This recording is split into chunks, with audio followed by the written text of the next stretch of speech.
2 साल पहले उदयपुर में जो हत्या हुई थी दर्जी की, आप इसके ऊपर मूवी बनाना जा रहे हो अब। तो इस मूवी के अंदर जब आप बना रहे थे तो क्या क्या आपको कठिनाइयाँ फेस करनी पड़ी? बहुत सारे ऐसे लोग हुए जिन्होंने कुछ ना कुछ इस्लाम के खिलाफ, दूसरे धर्म के खिलाफ, उनके पैगंबर खिलाफ बोला और उनकी हत्या हो गई। कन्हैयालाल साहू ने कोई टिप्पणी नहीं की। वो एकदम साधारण सा व्यक्ति था, टेलरिंग का काम करता था। मुसलमानों की उसने बहुत मदद भी की थी। जो उनका पड़ोसी था सामने जिसकी दुकान थी, उस व्यक्ति की उसने कई बार मदद की। उसी व्यक्ति ने कन्हैयालाल का गला कटवा दिया। तो मुझे लगा कि इस मुद्दे पर फिल्म बननी चाहिए।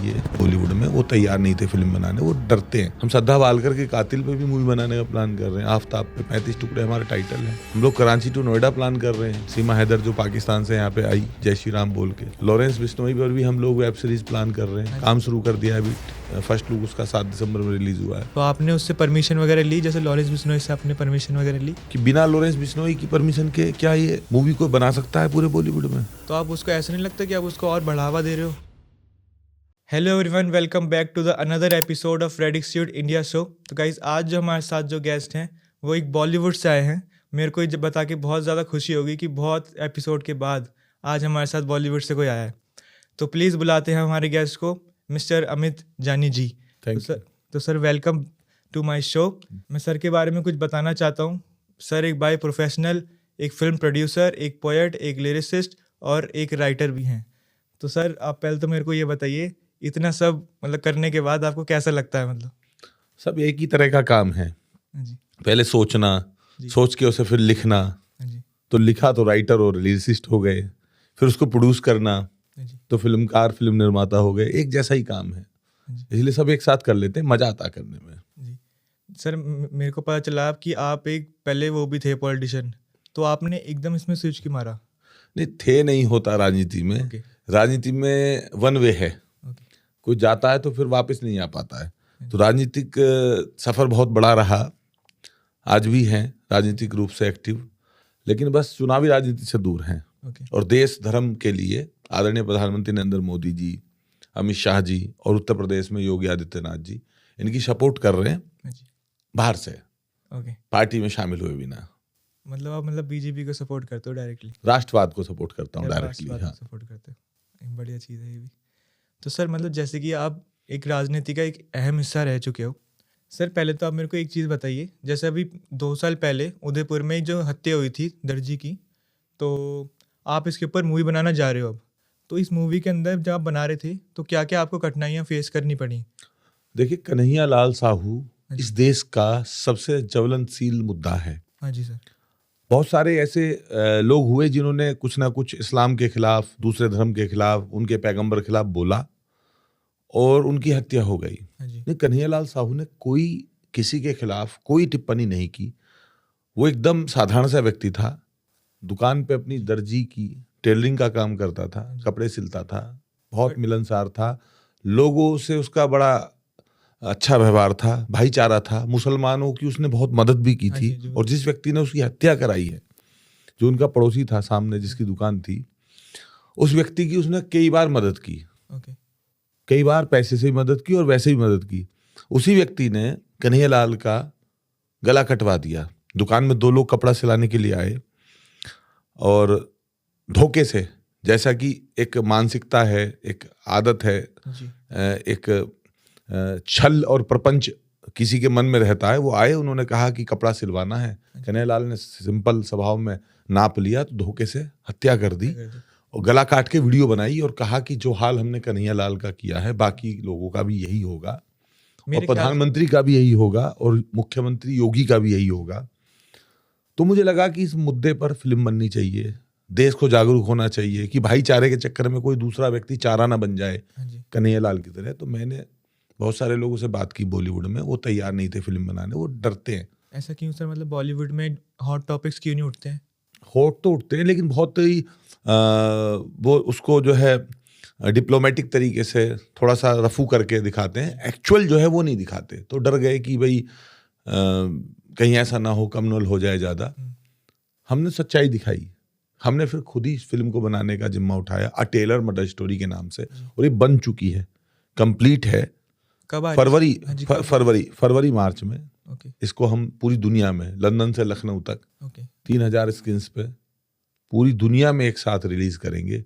और पूरी दुनिया इसको देखेगी। और मुझे लगता है सिनेमा हॉल में जो जाएगा, जब वो बाहर निकलेगा तो आंख में आंसू उसके होंगे और देखेगा कितना विभत्स और दर्दनाक और मार्मिक हत्याकांड कन्हैयालाल साहू का हुआ।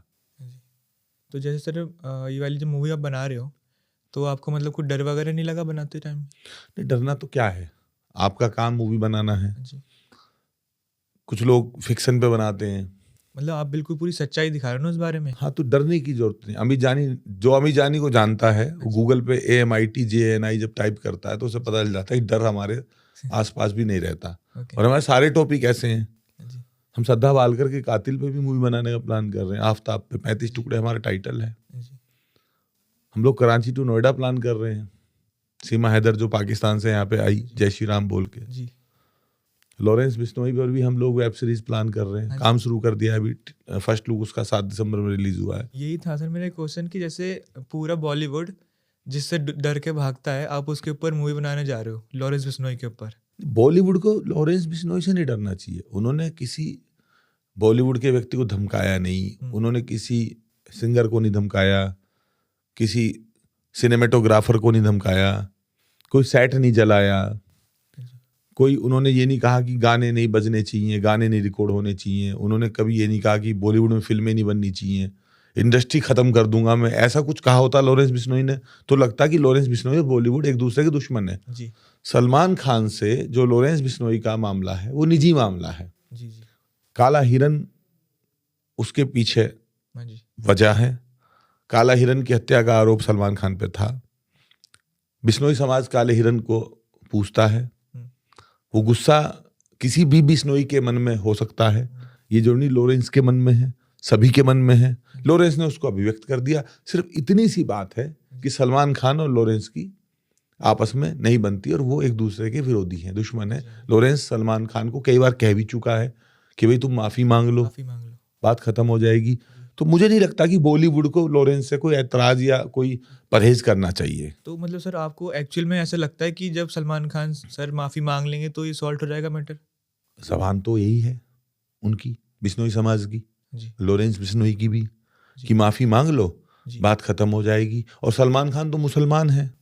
मैंने कई मौलवियों से सुना है कि इनके जो नबी हैं, सरकार दो आलम ताजदार मदीना सल्लल्लाहु अलैहि वसल्लम हजरत मोहम्मद साहब, उन्होंने फरमाया है कि अगर आपकी वजह से किसी का दिल दुखा है, किसी को पीड़ा हुई है, तो उससे माफी मांग लो। और माफी मांगने से अगर तुम्हारी इज्जत कम हो जाए तो आखिरत के दिन रोजे हस्र जब तुम्हारा हिसाब किताब होगा तो इज्जत मुझसे वापस ले लेना। तो नबी की बात को मान के ही सलमान खान कम से कम माफी मांग लें। लेकिन मुझे लगता है कि उनके फादर का जो अभी बयान आया था कि नहीं माफी क्यों मांगेगा, तो मुझे लगता है कि विवाद को खत्म ही नहीं करना चाहते हैं।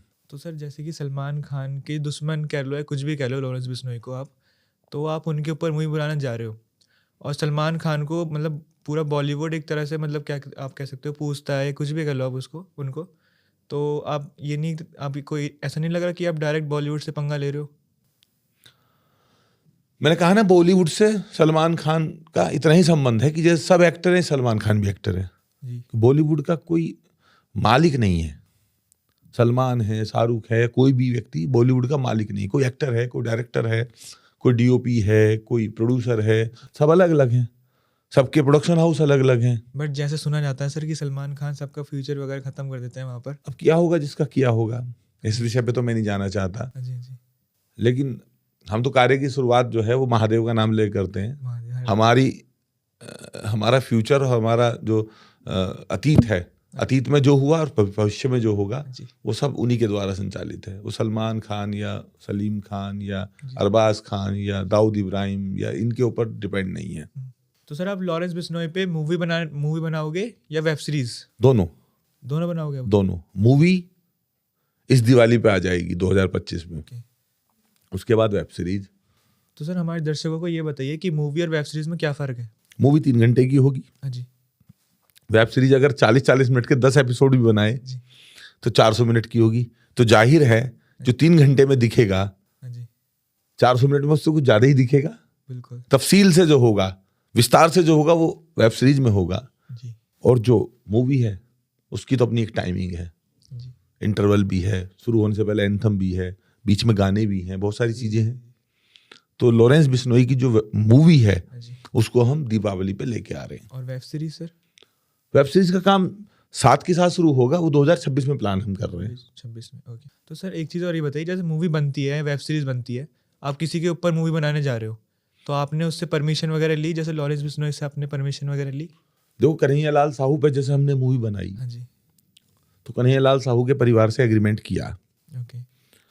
अब लोग सवाल कर रहे हैं बहुत सारे, तुम्हारे अलावा भी, कि क्या लॉरेंस बिश्नोई से परमिशन ली है। हाँ जी, बहुत सारे लोग फोन पे भी पूछते हैं हाँ जी, कि क्या लॉरेंस बिश्नोई की परमिशन है। तो मैं उनसे भी यही कहता हूँ, आपसे भी ये कहना चाहता हूँ कि बिना लॉरेंस बिश्नोई की परमिशन के क्या ये मूवी कोई बना सकता है पूरे बॉलीवुड में? कोई भी व्यक्ति, चाहे अमित जानी हो, चाहे और कोई प्रोडक्शन हाउस हो, चाहे जानी फायरफॉक्स के अलावा कोई प्रोडक्शन हाउस हो, बिल्कुल। इस धरती पे क्या लॉरेंस बिश्नोई की अनुमति, उनकी सहमति के बिना क्या इस मूवी को कोई बना सकता है?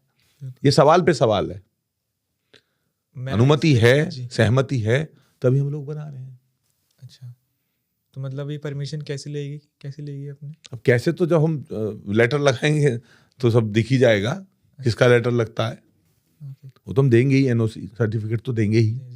तो सर जैसे आप क्रिमिनल पे एक मूवी बनाने जा रहे हो, तो आप उसको ऐसा नहीं लगता कि आप उसको और बढ़ावा दे रहे हो? नहीं, बढ़ावा क्यों है? दाऊद इब्राहिम पे मूवी नहीं बनी, छोटा शकील पे मूवी नहीं बनी, 26/11 कसाब पे मूवी नहीं बनी, मुंबई अटैक पे मूवी नहीं बनी, शाहनवाज पे वेब सीरीज बनी है, आनंद पाल सिंह पे वेब सीरीज बनी है, शिवप्रकाश शुक्ला वेब सीरीज बनी है, हाजी मस्तान का कैसे ग्लोरीफाई किया गया, अजय देवगन उसमें आए, once upon a time in Mumbai. तो हम जब सब पे मूवी बन सकती है, सुचा पे भी बनी थी जो पंजाब के गैंगस्टर थे, तो लॉरेंस बिश्नोई पे बन सकती है। ये कोई नया काम नहीं करने जा रहा है जानी फायरफॉक्स, वही काम जो बॉलीवुड कर रहा है वही हम कर रहे हैं। लेकिन उनकी मूवी से किसी के पेट में दर्द नहीं था। जब दाऊद इब्राहिम पे डी कंपनी आती थी कोई तकलीफ किसी को नहीं थी। लॉरेंस बिश्नोई पर मूवी आ रही है तो बड़ी तकलीफ हो रही है। कुछ लोग कह रहे हैं जी आप भगत सिंह को दिखा रहे हैं, तो भाई वो भगत सिंह का फैन है और कहीं उसको लगता है कि वो जो भी कर रहा है वो भगत सिंह के नक्शे कदम पे चल के कर रहा है, तो उसकी कल्पना को ना दिखाएं। पब्लिक क्या चाहती है वो ना दिखाएं, देश क्या चाहता है वो ना दिखाएं। सिनेमा के अपने फ्रीडम नहीं है, मीडिया के अपने फ्रीडम नहीं है, एंटरटेनमेंट मीडिया के अपने फ्रीडम नहीं है, हमारा सिनेमेटिक फ्रीडम चाहे जो दिखाएं। जी, लेकिन सर भगत सिंह जिसने देश को बचाया और लॉरेंस बिश्नोई जो मतलब देश के खिलाफ भी बोलता है कभी कभार। देखो, मैं कोई कंपैरिजन नहीं कर रहा किसी के साथ किसी का, लेकिन जहां तक हत्या की बात है तो हत्या तो भगत सिंह जी ने भी की थी, सैंडर्स को मारा था। देश के लिए करी थी ना, अच्छाई के लिए करी थी। तो अभी आप कैसे कह सकते हैं कि लॉरेंस बिश्नोई ने कोई हत्या की है? लॉरेंस बिश्नोई जेल में है। वो तो सर साफ साफ कबूल करता है कि मैंने करी है। नहीं, ऐसा कहाँ कबूल किया है? तो कोर्ट तय करेगी ना, सब जुडिस मामला है, हमें इस पर बात भी नहीं करनी चाहिए। हत्याओं की बात तो हमें करनी भी नहीं चाहिए, मामला सब जुडिस है। तो कोर्ट ने ही नहीं कहा कि लॉरेंस बिश्नोई हत्यारा है, हम कैसे कह दें? मीडिया कैसे कह देगी? तो सर जैसे आप वाली मूवी बनाने जा रहे हो तो इसका आपने बजट कितना सोचा है? लॉरेंस गैंगस्टर स्टोरी का बजट है 100 CR, 100 करोड़। ओके, तो ये सर कहाँ से आएगा इतना? आ जाता है लोगों से। जब हमने a tailor murder story Kanhaiya Lal Sahu की मूवी बनाई थी तो उसमें 12-13 करोड़ रुपए लगा। 1 करोड़, 2 करोड़, 50 लाख, 30 लाख, 40 लाख ऐसे करके सब लोगों से लेके बना ली।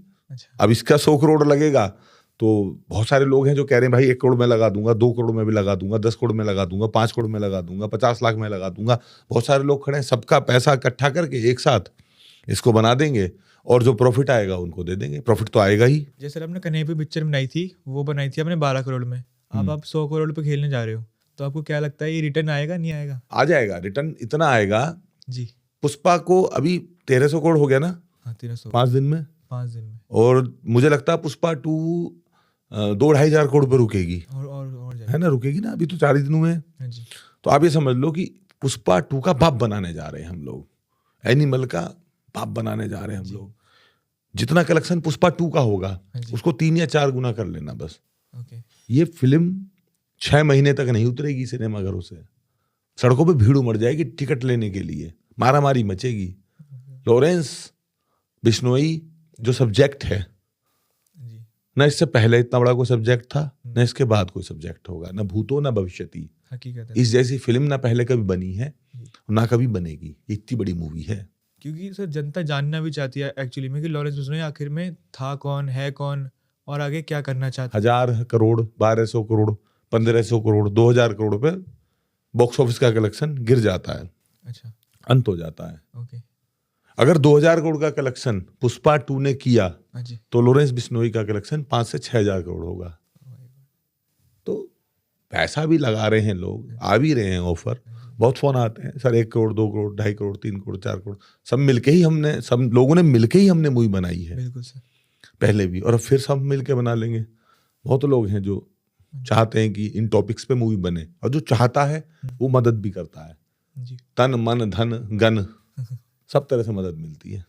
तो सर जैसे आप मूवी बना रहे हो, तो आपका मैंने एक इंटरव्यू देखा था, आपने उसमें बोला था कि मैं रोज़गार भी दे रहा हूँ लोगों को, तो आप थोड़ा सा हमारी ऑडियंस को बताइए कि आप रोज़गार कैसे दे रहे हैं। रोजगार वही कि जो मेरी स्क्रीन्स हैं हाँ जी, उनको मैंने अलॉट कर दिया है, 2 स्क्रीन किसी को, 10 स्क्रीन किसी को, 15 स्क्रीन किसी को। उन स्क्रीन्स में जो खर्चा है अलॉटमेंट का हम उनसे ले लेते हैं कि भाई poster, hoarding, flex, vinyl, cutout जो भी लगेगा, सॉफ्टवेयर लगेगा, वो तुम्हारा, और जो उसकी कमाई होगी वो भी तुम्हारी। हाँ जी, तो इस तरह से किसी ने 10 लाख लगाया तो 20 लाख कमा लेगा, किसी ने 5 लाख लगाया तो 10-12 लाख रुपए वो भी कमा लेगा बिल्कुल, 5-6 महीने में। तो एक आम आदमी जो 10, 5, 15, 20, 25 लाख रुपए लिए बैठा है, वो कभी कल्पना भी नहीं कर सकता था कि बॉलीवुड में फिल्म प्रोड्यूसर का, प्रोडक्शन का वो हिस्सा हो सकता है, वो भी को प्रोड्यूसर हो सकता है। हमने उसको भी बना दिया। जी, तो बहुत सारे तरीके, वो तो ऑफिस पे लोग आते हैं, हम उन्हें समझाते हैं, बहुत बड़ा प्लान है, इसको यहाँ पे एकदम पॉडकास्ट में बताया जाना असंभव है, बिल्कुल, हाँ जी, लेकिन हम दे रहे हैं रोजगार। हाँ जी। जो एक्टिंग के लिए आ रहे हैं उन्हें एक्टिंग का स्किल है तो एक्टिंग का चांस दे रहे हैं। हाँ सर, ये वाला थोड़ा मेन है कि आप हमारे एक्टर भाई बहनों को कैसे काम दे सकते हैं, वो बताइए थोड़ा। हमारे यहाँ रोज ऑडिशन होते हैं, अच्छा, 6 दिन पहले कोई आया ऑडिशन के लिए हाँ जी, और 8वें दिन टीजर सिलेक्ट हुआ, हाँ जी, और वो जो है अब टीजर में दिख रहा है। तो इससे ज्यादा तो ये तो गुलशन कुमार वाला काम है, ये काम गुलशन कुमार करते थे, नए व्यक्ति को मौका देने का काम हाँ जी, गुलशन कुमार करते थे। और गुलशन कुमार की हत्या के बाद जी, बॉलीवुड में नेपोटिज्म शुरू हो गया, बिल्कुल, और किसी ने नए व्यक्ति को, न्यू कमर को काम नहीं दिया। जी, अभी एक बड़े प्रोड्यूसर डायरेक्टर हैं देश के, अनुराग कश्यप, अनुराग, उन्होंने तो कहा कि न्यू कमर से मुझे बात ही नहीं करनी है, अच्छा, ये न्यू कमर्स मेरा सिर दर्द कर देते हैं, तो ये मुझे काफी- पका देते हैं, ये मेरा वो कर देते हैं, हेडक हो जाती है। काफी बड़ा स्टेटमेंट दे दिया उन्होंने। बहुत बड़ा, हाँ। जबकि मैं न्यू कमर से ही बात करता हूँ, जी, मैं चाहता हूँ देश की जो प्रतिभाएं हैं, हाँ जी, गांव गली गलियारों में जो छिपी हुई हैं, जिनको मौका नहीं मिला मुंबई जाने का, हाँ जी, मैं उन सबको कहीं ना कहीं मौका दूं। 2023 में मैंने मूवी बनानी शुरू की थी कन्हैयालाल साहू पे, अ टेलर मर्डर स्टोरी। उसमें विजय राज हैं हाँ जी, जो कन्हैयालाल का रोल कर रहे हैं। सारे गाने जो हमने कराए वो बड़े सिंगर से कराए, सुनिधि चौहान से लेके कैलाश खेर तक, सोनू निगम से लेके नंदी श्रीकर, अली कुली मिर्जा तक, पलक मुच्छल। लेकिन उसके बावजूद भी 200-250 लोग ऐसे थे जिन्होंने पहली बार जी, हमने फिल्म में बड़ा कैरेक्टर दिया, उन्होंने करके भी दिखाया है। अच्छा, तो ऐसा नहीं है कि नए लड़के काम नहीं कर सकते, नई लड़कियां काम नहीं कर सकती हैं।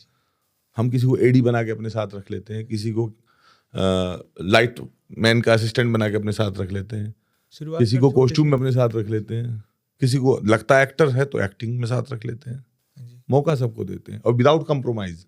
अच्छा, वहां तो मौका मिलता है कॉम्प्रो के बाद। हाँ जी, हाँ जी, कास्टिंग काउच चल रहा है मुंबई में, जी। लड़की लड़का कोई भी जाए शोषण होता ही है।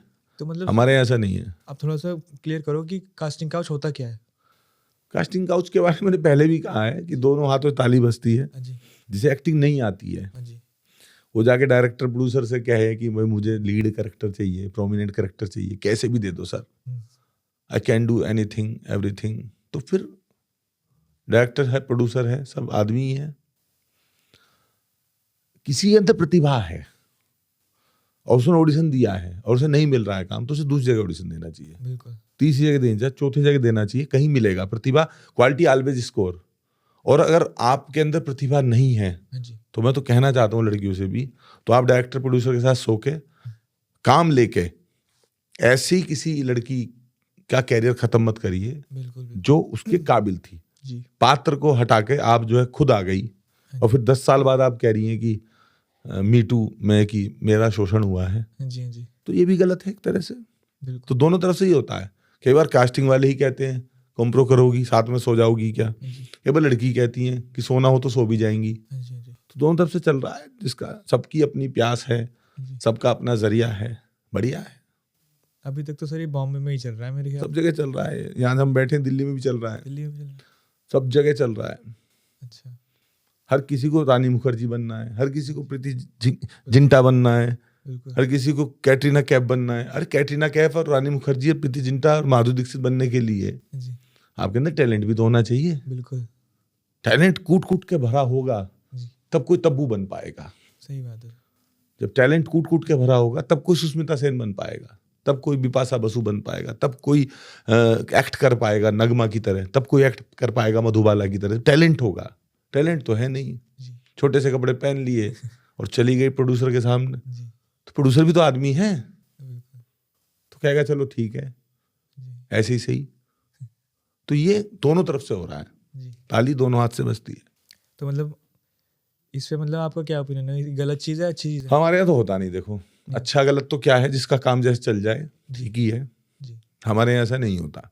जी हमें बहुत ऑफर आते हैं एज ए प्रोड्यूसर, जी बहुत ऑफर आते हैं सुबह शाम तक, हाँ जी 50 मैसेज व्हाट्सएप पे, 50 कॉल। ऑडिशन में भी कि सर 1 मिनट अलग में बात करनी है, अच्छा तो अलग की बात का मतलब तो हम समझते हैं, जी लेकिन हम कभी प्रतिभा को हटा के किसी अयोग्य व्यक्ति को अपनी फिल्म में हिस्सा देके प्रतिभा का कत्ल नहीं कर सकते। बिल्कुल कोई अच्छा गाता है, कोई अच्छा एक्टर है, कोई अच्छा लिखता है, कोई अच्छा राइटर है, हाँ जी सबसे हमें प्यार है क्योंकि हम कला के प्रेमी हैं। जी। बिना कला के तो सर कुछ है ही नहीं यहाँ पे। बिल्कुल। तो सर जैसे लॉरेंस बिश्नोई पर मूवी बना रहे हो, तो हम कौन से एक्टर को लॉरेंस बिश्नोई के रोल में देखेंगे? वो आप देवेंदु शर्मा को भी देख सकते हैं, मिर्जापुर के मुन्ना त्रिपाठी। अच्छा वो आप रणदीप हुड्डा को भी देख सकते हैं। ओके। वो आप विवेक ओबराय को भी देख सकते हैं। विवेक ओबराय। वो आप साउथ के सुपरस्टार महेश बाबू को भी देख सकते हैं। अच्छा वो तय होगा, अभी नहीं बताएंगे। अच्छा। सब बातें अभी पूछोगे तो फिर हम बचेगा क्या, क्लाइमैक्स में क्या रह जाएगा। जैसे अभी मैंने आपको टीजर देखा था, आपने रिवील भी नहीं किया। रिवील नहीं किया अभी हमने, मेन फेस रिवील नहीं करेंगे। जी मेन फेस रिवील करेंगे जब इसका ऑफिशियल ट्रेलर आएगा। ये तो मॉक शूट किया था, अच्छा प्रेजेंटेशन थी, इंट्रोडक्शन था, फर्स्ट लुक था कि हम क्या बनाना चाहते हैं, क्या दिखाना चाहते हैं, देश को मैसेज दिया। जी इदा इदा धर्मस्य ग्लानिर्भवते भारतम, जो आपने देखा भगत सिंह की स्केच बनाता है हाँ जी, जेल जी। की दीवारों पे एक व्यक्ति, जिसको आप आतंकवादी कह रहे हैं। जी अगर कोई भगत सिंह की स्केच बना रहा है जेल के अंदर, हाँ जी। 6 घंटे अगर कोई व्रत रख रहा है, हाँ जी। रोजाना पूजा कर रहा है, हाँ जी तो सनातनी तो है, बिल्कुल हिंदुस्तानी तो है। जीव हत्या पे अगर किसी का खून खोल रहा है तो जीव प्रेमी तो है, शाकाहारी तो है, बिल्कुल वो ब्रह्मचारी तो है, बिल्कुल सर। वो ड्रग्स के खिलाफ तो है, ड्रग्स माफिया के खिलाफ तो लड़ रहा है। हाँ जी सर। तो हर व्यक्ति की अच्छाई बुराई समान रूप से देखनी चाहिए, और अच्छाई ज्यादा है बुराई ज्यादा है इसका अवलोकन आप करने वाले कोई नहीं होते। हाँ जी ये कानून तय करेगा, ईश्वर तय करेगा। जी सिनेमा का काम है जो लोग देखना चाहते हैं वो दिखाया जाए, हाँ जी और जो लोग देखना चाहते हैं वो जानी फायरफॉक्स दिखाने की हिम्मत रखता है, बाकी लोग नहीं रखते। तो ठीक है। जो आपने सर अभी ट्रेलर बनाया था, वो मेरे ख्याल से खाली 2 घंटे के अंदर 5 लाख पार कर गया था। हाँ, वो 500 मिलियन जाएगा। 500 मिलियन जाएगा। तो मतलब इतना अच्छा बनाया था सर ने कि वो खाली एक छोटा सा टीजर बनाया था आपने कि लोगों को दिखाने के लिए, बट स्टिल वो बहुत अच्छा बना सर, वो चीज़ भी। बहुत अच्छा है, वो प्रेजेंटेशन है, वो एक परिचय है कि हम क्या बनाने जा रहे हैं, लेकिन वो लगातार बढ़ रहा है। हिंदू समाज, सनातनी, बिश्नोई समाज उसको दिन रात फॉलो कर, शेयर कर रहे हैं, हाँ जी वो फैल रहा है। वो मुझे लगता है 500 मिलियन पे जाकर रुकेगा। जी। सर जैसे हमने लॉरेंस जी की कास्टिंग के बारे में तो जान लिया, और कैसे इसमें लोग कास्ट होंगे वो बताइए थोड़ा। ऑडिशन चल रहे हैं, ऑडिशन चल रही है। मैं भी मुंबई जा रहा हूँ, अच्छा कास्टिंग चल रही है।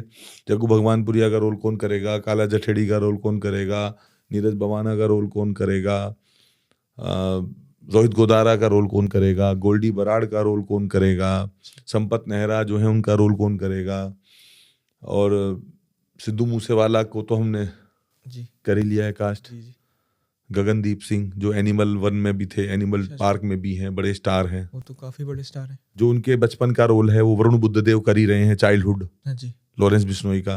उन्होंने भी 18 मूवी और 9 वेब सीरीज कर रखी हैं। अभी राष्ट्रपति ने उनको बेस्ट चाइल्ड एक्टर का अवार्ड दिया है। टीवी सीरियल में भी आते हैं। हाँ, टीवी सीरियल में भी आते हैं। RRR उन्होंने की है, हाँ जी जूनियर तुलसीदास उन्होंने की है, अच्छा अच्छा। बहुत सारी मूवी की है, कड़क सिंह से लेके।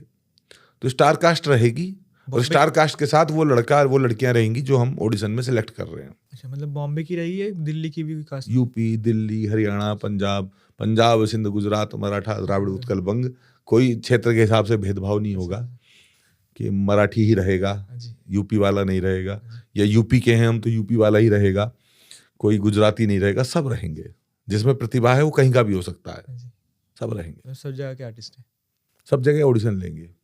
तो मैं आप सभी को बता दूं कि जितने एक्टर भाई, मेरी बहन जो भी देख रहा है, मैं नीचे डिस्क्रिप्शन में सर का नंबर दे दूंगा, पर्सनल नंबर दे दूंगा, ऑफिस का नंबर। ऑफिशियल नंबर देना, पर्सनल नंबर नहीं, ऑफिशियल नंबर देना, और ऑफिशियल नंबर पे कॉल ना करना जी। ऑफिशियल नंबर जो डिस्क्रिप्शन में देंगे ये एंकर महोदय, तो उस पर कॉल मत करिएगा। हाँ जी। उस पर अपना नाम, अपना फोटो, अपनी एज, अपनी हाइट, अगर कोई पहले काम किया है तो उसका वर्क का लिंक लिख के व्हाट्सएप करिएगा। और व्हाट्सएप पे रिप्लाई नहीं मिले तो वेट करिएगा 1 दिन, 2 दिन, 4 दिन का, क्योंकि लाखों लोग व्हाट्सएप पे जाएंगे जी। तो एकदम आसान भी नहीं होगा सबको जवाब देना, लेकिन जवाब मिलेगा जी। आप सर के इंस्टा पे भी जाके देख सकते हैं, ऑडिशन के अपडेट आते रहेंगे, तो आप ऑडिशन देना और मूवी में आना। इंस्टा की भी आईडी का लिंक डाल देना। हाँ, ये सब डाल दूंगा सर की ना। तो सर जैसे आप लॉरेंस बिश्नोई पे मूवी बना रहे हो, तो आपके पास बहुत सारी धमकियां वगैरह भी आती होंगी? बहुत सारी आती हैं, बहुत कॉल आते हैं। तो मतलब आप उनको डील कैसे करते हो? खालिस्तान जिंदाबाद लिख के मैसेज करते हैं, कहते हैं अगर फिल्म बनानी बंद नहीं की तो हम इतने दिन में मार देंगे। कोई कहता है कि बम से उड़ा देंगे। कोई कॉल आती है विदेश के नंबर से, कोई जर्मन के नंबर से, कोई न्यूजीलैंड के नंबर से, अलग अलग फोन करते हैं। तो मैं उन धमकियों को बहुत गंभीरता से नहीं लेता, और नाराज तो हैं ही बहुत सारे लोग। अगर लॉरेंस बिश्नोई को आप ग्लोरीफाई करेंगे तो दाऊद इब्राहिम नाराज होगा, बिल्कुल। उनका एंटी गैंग जो है बम्बैया गैंग, वो नाराज होगा, और जो लोग हैं वो नाराज होंगे। लेकिन जो आम काम हमें करना है वो तो हम करेंगे ना, फिर भी धमकियों के बावजूद भी। तो सर आपने मतलब इतनी धमकी आने के बाद कोई सेफ्टी तो पूरी है, सुरक्षा का पुख्ता इंतजाम है जी। और राखो राखे साइयां मार सके ना कोई, बाल ना बाका हो सके, चाहे जग बैरी हो, कोई फर्क भी नहीं पड़ता है जी। लेकिन लगे हुए हैं लोग। हाँ जी। तो सर सेफ्टी आपको पर्सनली ली है आपने या गवर्नमेंट से मिली आपको? वो मत पूछो सारी बातें। इतनी सेफ्टी है कि अगर मारने कोई आएगा जी, तो कम से कम 10-20 लोग अपने वहीं छोड़ के भी जाएगा। तो सर जैसे अभी आपने बोला कि 10-15 लोग वहीं छोड़ के जाएगा, तो इसका क्या मतलब है? इसका मतलब ये है, मान लो 25-30 लोगों की कोई टीम आई हाँ जी हमला करने के लिए जी। अब हम पे हमला होगा तो हम कोई आरती की थाली लेके तो खड़े नहीं है, अतिथि देवो भव जी। तो 15-20 लोग ही वहीं रह जाएंगे और 5-7 ही भाग पाएंगे। अच्छा, ऐसा? हमलावर अगर आएंगे तो ये थोड़ी कि हमला ही हम पे होगा और हम चुपचाप बैठे रहेंगे। बिल्कुल। हमारे पास भी टीम है, हमारे पास भी लोग हैं, हमारी भी तैयारियां हैं। सेल्फ डिफेंस तो सबका अधिकार है। तो मतलब सर जैसे आपने इतना कुछ सोच रखा है, तो आपके एक्टर, डायरेक्टर, डीओपी वगैरह को डर नहीं लग रहा कि? कोई नहीं डरता है। अच्छा। कुछ लोग डरते हैं, जो डरता हमारे साथ ही नहीं है। अच्छा। हमारी टीम में ऐसा कोई व्यक्ति नहीं, धीरू हो, कायर हो, डरपोक हो, हमारे सब चीते हैं। अगर डरेंगे तो फिर कैसे बन पाएगी वाली? सब लोग साथ भी तो खड़े हैं। बिल्कुल। मुझे पूरे दिन में लाखों लोग ये कहते हैं, इंस्टाग्राम पे, व्हाट्सएप पे, फेसबुक पे, मैसेंजर में, कि भाई बताओ हमें कहाँ आना है, भाई बताओ हम कहाँ खड़े हों। अगर मैं आज ये कह दूं कि मुझे फिल्म शूट करनी है, तो जहां मैं फिल्म का सेट लगाऊंगा वहां पे मुझे 5,000 लड़के पूरे देश से ऐसे मिल जाएंगे जो अपने लाइसेंस पे अपन लेके वहां खड़े हो जाएंगे। अच्छा। पुलिस प्रशासन के सपोर्ट कर रहे हैं लोग, मेरे कंटेंट को सपोर्ट कर रहे हैं, हिंदुत्व को सपोर्ट कर रहे हैं, राष्ट्रवाद को सपोर्ट कर रहे हैं, सनातन को सपोर्ट कर रहे हैं। बकरी का बच्चा थोड़ी है मिर्जानी, कोई आएगा और मार के चला जाएगा जी। तो सर जैसे कि आप मूवी बना रहे हो, तो गवर्नमेंट से कोई सपोर्ट? गवर्नमेंट शूट होने दे रही है, सपोर्ट नहीं है। अच्छा, मतलब कोई किसी चीज का दखल अंदाजी नहीं दे रही? क्यों करेगी गवर्नमेंट? गवर्नमेंट शूट होने दे रही है। उत्तर प्रदेश फिल्म विकास परिषद है, फिल्म बंधु से हमें अनुमति मिल रही है। DMSSP जो है वो सुरक्षा के बंदोबस्त भी करते हैं, शूट की अनुमति भी देते हैं। तो रिटिन में अगर प्रशासन, शासन शूट की अनुमति दे रहा है तो यही जो है सहयोग है, यही सपोर्ट है। जो हमारी फिल्म बनी है अभी उत्तर प्रदेश में 80% शूट हुआ है इसका। अच्छा। कन्हैयालाल वाली उत्तर प्रदेश में 3 करोड़ सब्सिडी है फिल्म बनाने पे। तो अगर सरकार सब्सिडी देगी तो सपोर्ट नहीं है। बिल्कुल। आपके सेट पे कंकर नहीं चला, एक पत्थर नहीं चला योगी जी के खौफ के चक्कर में, तो ये सहयोग नहीं है। हमने तो मेंशन भी किया है, जो हमारा फर्स्ट लुक जारी हुआ था कन्हैयालाल वाली फिल्म का, उसमें लिखा है स्पेशल थैंक्स में योगी आदित्यनाथ जी का नाम। अच्छा। हाँ, और वहाँ के जो डीएम थे उनका, वहाँ के जो एसएसपी थे अजय पाल शर्मा, उनका नाम लिखा है। नहीं, योगी जी के आने से काफ़ी चीज़ें बदली भी हैं, तो फिल्म में भी काफ़ी चीज़ें बदली हैं, लोग सपोर्ट करते हैं वो लोग। योगी जी के आने से एक तो सबसे बड़ी जो चीज़ बदली है, जी। मतलब कानून व्यवस्था तो देखो एक नंबर पे है ही। जी। उत्तर प्रदेश में जो है एकदम लॉ एंड ऑर्डर का राज है। बिल्कुल। इसके अलावा जो उत्तर प्रदेश के लाखों करोड़ों न्यू कमर्स हैं जो जी। मुंबई जाके शोषण का शिकार होते हैं, हम्म, उन लोगों को एक उम्मीद जगी है कि अब फिल्म सिटी नोएडा में बन रही फिल्म है। सिटी। ये कभी नहीं बनी, किसी ने इसकी पहल नहीं की, बिल्कुल। लेकिन नोएडा में बन रही है फिल्म सिटी। 7-8 साल में या 4-5 साल में जब तक भी ये बन जाए, डेवलप हो जाए, तो ये रामोजी राव से, मुंबई से, और ये देश में जितनी फिल्म सिटी है सबसे बड़ी फिल्म सिटी होगी। जी। और जब अपने यहाँ होगी तो जाहिर सी बात है वो शोषण जो होता है दूसरी जगह वो नहीं होगा। जी। ये जेवर में बनने जा रही है फिल्म सिटी। जेवर में। जी। नई चीज़ है, काफ़ी अच्छी शुरुआत हो रही है हमारे यहाँ पे भी। बॉलीवुड अगर नोएडा में आएगा तो उसका सेहरा जो है योगी जी के सिर बंधेगा। फिर कमान योगी जी के हाथ में होगी पूरी। हाँ, कमान अभी योगी जी के हाथ में ही रहेगी। हाँ, मतलब वैसे भी रहेगी, 2027 में भी योगी जी के हाथ में ही रहेगी। जी। जैसे सर, आप पॉलिटिशियन थे पहले, तो अगर आप वापसी करना चाहो तो किस पार्टी में जाना चाहोगे? उन्हीं के साथ जाऊंगा जो वंदे मातरम गा सकते हैं, अच्छा। जो जय श्री राम कह सकते हैं, अच्छा। जो बाबरी मस्जिद के समर्थक हैं उनके साथ नहीं जाऊंगा, बहुत खूब सर। जो 3 तलाक कानून के विरोधी हैं उनके साथ नहीं जाऊंगा, हाँ जी। जो 370 कश्मीर से हटती है तो उनके पेट में दर्द होता है उनके साथ नहीं जाऊंगा, हाँ जी। जो गाय काटने वालों को अपने साथ मंचों पे बिठाते हैं उनके साथ नहीं जाऊंगा। बिल्कुल। काफ़ी अच्छा लगा सर, मतलब आपके अंदर इतनी देशभक्ति देख के मेरे को। तो सर, जैसे हम इस पॉडकास्ट को एंड करने पे जा रहे हैं, तो आप अपनी थोड़ा पर्सनल लाइफ के बारे में बताओ। पर्सनल लाइफ कुछ है ही नहीं। अच्छा। अभी जानी मतलब पब्लिक प्रॉपर्टी। जी।